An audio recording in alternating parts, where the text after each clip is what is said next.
Bonjour à tous, dans la vidéo d'aujourd'hui nous allons découvrir comment créer une fonte d'icônes en SVG grâce à Sketch que j'ai présenté dans une autre vidéo Academy. Nous allons commencer par installer les différents outils dont nous aurons besoin, Node.js, Sketch Tool et le plugin Symbols for Sketch. Ensuite nous dessinerons quelques icônes vectorielles dans Sketch, puis nous créerons une fonte d'icônes à partir du même fichier. Je pars du principe que vous utilisez déjà Sketch ou au moins que vous l'avez déjà installé sur votre machine. Téléchargeons Sketch Tool, un outil en ligne de commande qui permet d'exporter des pages ou des slides d'un fichier Sketch. C'est lui qui nous permettra de faire communiquer Sketch et Node.js. On récupère deux fichiers après extraction, SketchTool et SketchTool resource.bundle. Déplaçons-les dans le dossier user/local/bin afin de les rendre accessibles à partir de la ligne de commande. Afin d'utiliser Gulp, nous aurons besoin de Node.js qui lancera du JavaScript sur notre machine. Commençons par le télécharger et à l'installer. Node.js nous permet d'utiliser un gestionnaire de paquets appelé npm pour Node Package Manager, qui nous servira entre autres à installer Gulp.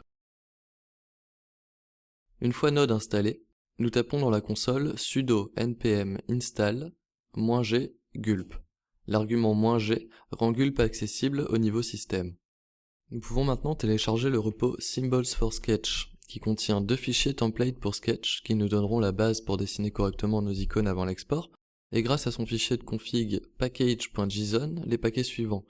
Le plugin Gulp Sketch, qui permet simplement de gérer SketchTool avec Gulp, et le plugin Gulp Icon Font, qui permet de générer des fichiers de fonte à partir de différents éléments SVG.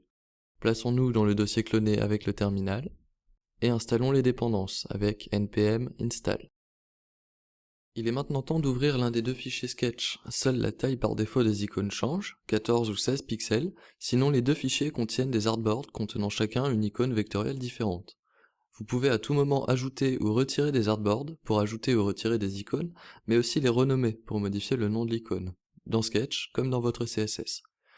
Je vous conseille de définir le code qui sera utilisé par CSS pour sélectionner le caractère dans la fonte d'icône afin d'être sûr de ne pas avoir à modifier certains éléments de votre intégration à chaque modification de votre fichier Sketch.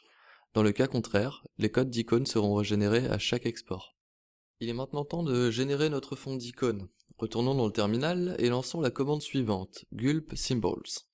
Dans le dossier dist du dossier Symbols for Sketch, cloné précédemment, nous trouvons maintenant 4 fichiers de fonte et un fichier CSS qui nous permettront d'ajouter des icônes rapidement à notre intégration.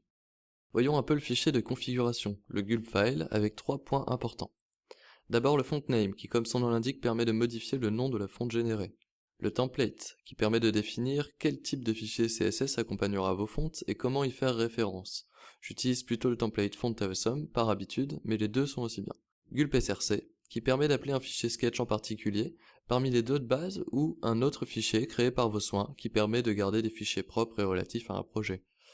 Les autres parties du fichier permettent une configuration plus précise, mais nous en aurons rarement besoin.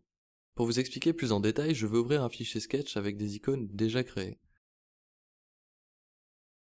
Je remplace le nom du fichier dans mon gulp file, puis je relance la tâche gulp.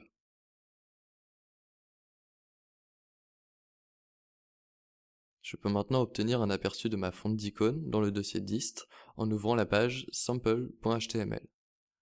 Voilà, c'est tout pour aujourd'hui. N'hésitez pas à tester différentes configurations et à créer des centaines d'icônes. J'espère que cette vidéo vous a plu et si c'est le cas, n'hésitez pas à la partager autour de vous. À la prochaine!